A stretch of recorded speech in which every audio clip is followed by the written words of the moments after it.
کہ میرے آقا صلی اللہ تعالی علیہ وسلم جب اس فرش خاک گیتی پر تشریف نہیں لائے تھے، اللہ کے رسول صلی اللہ تعالی علیہ وسلم نے جب اس روئے زمین پر قدم نہیں رکھا تھا، اس وقت تو عورتوں کی کیفیت کیا تھی، اس وقت تو عورتوں کی پوزیشن کیا تھی۔ آج جب میں اپنی بہنوں کے سامنے پیش کرتا ہوں تاکہ میری بہنیں اپنی حیثیت کا اندازہ لگا سکیں اور سمجھ سکیں کہ اللہ کے پیارے حبیب صلی اللہ تعالی علیہ وسلم نے عورتوں پر کتنا احسان کیا اور عورتیں جواب میں کیا پیش کر رہی ہیں۔ میرے پیارے آقا صلی اللہ تعالی علیہ وسلم کی کنیزاؤں، آپ تاریخ کا جائزہ لیں اور تاریخ کو اٹھا کر کے دیکھیں کہ میرے سرکار صلی اللہ تعالی علیہ وسلم جب تک اس دنیا میں تشریف نہ لائے تھے، عورت کو منحوس سمجھا جاتا تھا، عورت کو برائی سمجھا جاتا تھا، عورت کو بدی سمجھا جاتا تھا۔ جو جب چاہتا جس طرح چاہتا عورتوں کے حسن و جمال سے کھیل کھیلا کرتا، عورتوں کو مسلنے کی کوشش کرتا، عورتیں جنسی تسکین کا سامان سمجھی جاتی، عورتیں خواہشات نفسانی کو پورا کرنے کا ایک آلہ سمجھی جاتی۔ عورتوں کو اللہ اکبر انسان جہاں پاتا جیسے چاہتا استعمال کرتا۔ عورتیں مردوں کے ہاتھوں میں کھلونا بن چکی تھی، عورتوں کی عزت کا نام و نشان نہیں تھا۔ ایک عورت جب MC کے پیریڈ میں چلی جاتی تو اس عورت کے بال منڈا دیے جاتے اور بال منڈانے کے بعد اس کو کالی کوٹری میں ڈال دیا جاتا۔ جب تک کہ وہ پاک نہ ہوتی وہ بھوکی پیاسی اس میں تڑپتی رہتی۔ اگر اس کی زندگی وفا کرتی تو وہ زندہ رہتی، ورنہ اسی کالی کوٹری کے اندر وہ تڑپ تڑپ کر جان دے دیتی۔ اگر کسی عورت کا شوہر اس دنیا سے چلا جاتا تو وہ سہاگن جب بیوہ ہو جاتی تو شوہر کی چتا پر عورت کو اس کے شوہر کے ساتھ زندہ جلا دیا جاتا تھا۔ اللہ اکبر، کبھی یہ بھی ہوتا اگر کسی کا شوہر انتقال کرتا تو اس کے شوہر کے مرنے کی وجہ سے لوگ کہتے یہ عورت منحوس ہے، اس نے اپنے شوہر کو کھا لیا ہے، اور زندہ اس کی کھال کو ادھیڑا جاتا، اور ادھیڑنے کے بعد عورت کی جو کیفیت ہوتی ہوگی اس کو آپ اچھی طرح سمجھ سکتی ہے۔ یہ ساری کیفیتیں ان کے ساتھ ہی جو عورت زندہ بچا کرتی تھی، جو عورت زندہ رہتی تھی۔ پہلی بات تو یہ تھی کہ روئے زمین پر عورت کو زندہ رہنے کا حق ہی نہیں دیا گیا تھا۔ ایک بچی جب پیدا ہوتی تو ماں اپنی بیٹی کو اپنے ہاتھوں سے زندہ دفن کر دیتی، باپ اپنے ہاتھوں سے اپنی بیٹی کو زندہ دفن کر دیتا۔ میں پوچھنا چاہتا ہوں اے خواتین اسلام، ذرا سوچو تو صحیح کہ دنیا نے تم سے جینے کا حق چھین لیا تھا، دنیا نے تم کو جینے کا حق نہ دیا تھا۔ بیٹی کو منحوس سمجھا جاتا، بیٹی کو برائی سمجھا جاتا، بیٹی کو بدی سمجھا جاتا، مگر آؤ ذرا دیکھو تو صحیح مصطفیٰ جان رحمت نے تمہیں کتنا بلند مقام عطا کیا، کتنی عظمت اور عزت عطا کی۔ آج یہ میں ایک حدیث مبارکہ پہلے آپ کے سامنے پیش کروں، اس کے بعد پھر بتاؤں کہ رسول اللہ صلی اللہ تعالی علیہ وسلم نے ایک عورت کی حیثیت کو کتنا بلند فرما دیا ہے۔ اللہ کے پیارے حبیب صلی اللہ تعالی علیہ وسلم مسجد نبوی شریف کے اندر جلوہ افروز ہیں، صحابہ کرام مصطفیٰ جان رحمت صلی اللہ تعالی علیہ وسلم کے ارد گرد موجود ہے۔ صحابہ کرام رضوان اللہ تعالی علیہ مجمعین کے درمیان ایک بات چھڑ جاتی ہے، ایک بات نکل پڑتی ہے۔ صحابہ کرام کے سامنے زمانے جہالت کا تذکرہ چھڑ جاتا ہے، زمانے جہالت کی بات نکل پڑتی ہے۔ صحابہ ایک دوسرے سے کہتے ہیں ہم کتنے نالائق تھے، ہم کتنے وحشی تھے، ہم کتنے درندے تھے، ہم کس قدر برائیوں پر آمادہ تھے کہ ہم تو رسول اللہ کی آمد سے پہلے شرک کیا کرتے تھے، کفر کیا کرتے تھے، یہ برائی کرتے تھے، وہ برائی کرتے تھے۔ جب زمانے جہالت کا تذکرہ چھڑا اسی محفل کے اندر ایک صحابی موجود تھے، عاصم ابن قیس رضی اللہ تعالیٰ عنہ، وہ اللہ کے پیارے حبیب صلی اللہ علیہ وسلم کی بارگاہ میں عرض کرتے ہیں یا رسول اللہ صلی اللہ تعالی علیہ وسلم، اگر آپ اجازت عطا فرمائے تو زمانے جہالت میں میں کتنا برائی کرتا تھا میں اس کا ذکر کروں تاکہ حضور آپ کے احسانات کو ہم سلام کر سکیں، آپ کے احسانات کو ہم میرے سرکار سلام کا نذرانہ پیش کر سکیں، آپ کے احسانات کو دنیا کے سامنے پیش کر سکیں۔ سرکار کا اشارہ پاتے ہی وہ صحابی عرض کرتے ہیں یا رسول اللہ آپ نے بڑا کرم فرمایا، فرمایا کہ آپ دنیا میں تشریف لائے، آپ جلوہ افروز ہوئے، میرے سرکار میں وہ کم نصیب باپ ہوں جس نے اپنے ہاتھوں سے 3-3 4-4 بیٹیوں کو زندہ دفن کیا ہے۔ یا رسول اللہ کیفیت یہ تھی، عالم یہ تھا کہ ایک کے بعد دیگرے مجھے 3 بیٹیاں پیدا ہوئی اور تینوں بیٹیوں کو میں نے اپنے ہاتھوں سے زندہ دفن کیا۔ اے اسلام کی مقدس شہزادیوں ذرا سوچو تو صحیح،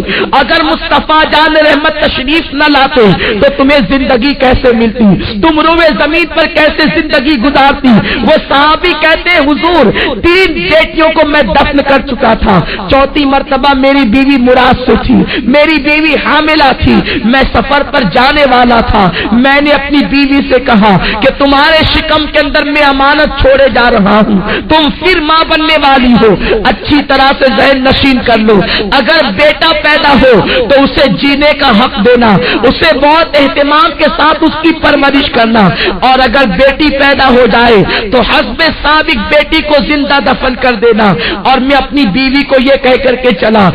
گویا کہ ایک باپ ایک ماں سے کہہ رہا ہے کہ جب تمہیں بیٹی پیدا ہو تو تم ناگن بن کے اسے ڈس لینا، اور ایسا ڈسنا کہ اسے زندگی جینے کا شعور تک باقی نہ رہے، اسے جینے کا حق تک نہ دینا۔ ذرا سوچو تو صحیح، اے میری بہنوں تم بھی ماں ہو، وہ مائیں کتنی سخت دل رہی ہوگی، ان ماؤں کا دل ممتا سے کس قدر خالی رہا ہوگا کہ ایک ماں اپنی بیٹی کو زندہ اپنے ہاتھوں سے دفن کرتی ہوگی۔ ایک بیٹی اگر ماں کی گود میں روتی ہے تو ماں کا کلیجہ منہ کو آتا ہے، کلیجہ پھٹنے کو کرتا ہے، ماں ہر زخم برداشت کرتی ہے، اپنے بچے کی آنکھوں میں آنسو نہیں دیکھ سکتی، مگر رسول اللہ سے پہلے کی مائیں کیسی مائیں رہی ہوگی کہ وہ مائیں اپنے ہاتھوں سے اپنی بچیوں کو زندہ دفن کیا کرتی تھی۔ رسول پاک صلی اللہ تعالی علیہ وسلم کی بارگاہ میں وہ صحابی عرض کرتے ہیں، یا رسول اللہ صلی اللہ تعالی علیہ وسلم جب میں سفر سے واپس آیا تو میری بیوی خالی ہو چکی تھی، یعنی بچے کی ولادت ہو چکی تھی۔ میں نے اس سے سوال کیا، ذرا یہ تو بتا کہ تیرے حمل کے حوالے سے تو کیا رپورٹ پیش کرتی ہے؟ اس خاتون نے جواب دیا، بیٹی پیدا ہوئی تھی اور میں نے اسے دفن کر دیا۔ بات آئی گئی ہو گئی، اس کے بعد زندگی اسی طرح گزرتی رہی۔ ایک دن میں خلاف معمول اپنے گھر میں آیا تو میں نے کیا دیکھا، میرے گھر کے آنگن میں میری بیوی ایک خوبصورت حسین بچی کی باہوں میں باہیں ڈال کر کے کھیل رہی ہے، اور وہ بچی کے ساتھ مسکرا کر باتیں کر رہی ہے۔ میں نے بچی کو دیکھا، بچی بڑی خوبصورت تھی، بچی بڑی حسین تھی، بچی بڑی جمیل تھی، اور میری بیوی کے بالکل ہم شکل تھی۔ میں نے آ کر کے اس اپنی بیوی سے سوال کیا، یہ کون ہے؟ میری بیوی نے گھبرا کر میرے قدم پکڑ لیے اور اس کے بعد کہنے لگی، میرے سرتاج آپ ناراض نہ ہونا، یہ میری اور تمہاری بیٹی ہے، یہ میری اور تمہاری محبت کی نشانی ہے، یہ میرے اور تمہارے آنگن میں کھلی ہوئی ایک کلی ہے، تم نے 3 بچیوں کو زندہ دفن کر دیا، میں نے اس 4تھی بہت خوبصورت بچی کو دفن کرنا مناسب نہ سمجھا تھا، اس لیے میں نے اس کی پرورش کی ہے۔ میرے سرتاج میں تمہیں اپنی محبت کی قسم دے کر کہتی ہوں، میری اس خوبصورت بچی کو دفن نہ کرنا، اس کو اب دفن نہ ہونے دو۔ اس بچی کے حسن و جمال کو دیکھ کر میں بھی اس کے حسن پر فریفتہ ہو گیا، اور یا رسول اللہ اب اس بچی کی میں بھی پرورش کرنے لگا، مگر جب میں اس بچی کی پرورش کرتا، وہ بچی ابھی 3.5 سال یا 4 سال کی ہوئی ہوگی، میرے دل کے اندر خیال آتا جب یہ بیٹی جوانی کی دہلیز پہ قدم رکھے گی تو جس طریقے سے میں نے دوسری عورتوں کے حسن و جمال سے کھیل کھیلا ہے، اسی طرح اس کے حسن و جمال سے کوئی کھیل کھیلے گا۔ جیسے میں نے دوسروں کی آبرو لوٹی ہے، اسی طرح میری بچی کی آبرو بھی لوٹی جائے گی۔ اگر میرا کوئی داماد ہوگا، جس طرح میں نے اپنے سسر پر ظلم کیا ہے، اس طرح کوئی میرا بھی داماد مجھ پہ ظلم کرے گا، اور یہ ایک نحوست ہے۔ بیٹی نحوست کا دوسرا نام ہے، بیٹی برائی کا دوسرا نام ہے، بیٹی بدی کا دوسرا نام ہے۔ کیا میں برائی کی پرورش اپنے ہاتھوں سے کروں گا؟ کیا میں نحوست کی پرورش اپنے ہاتھوں سے کروں گا؟ یا رسول اللہ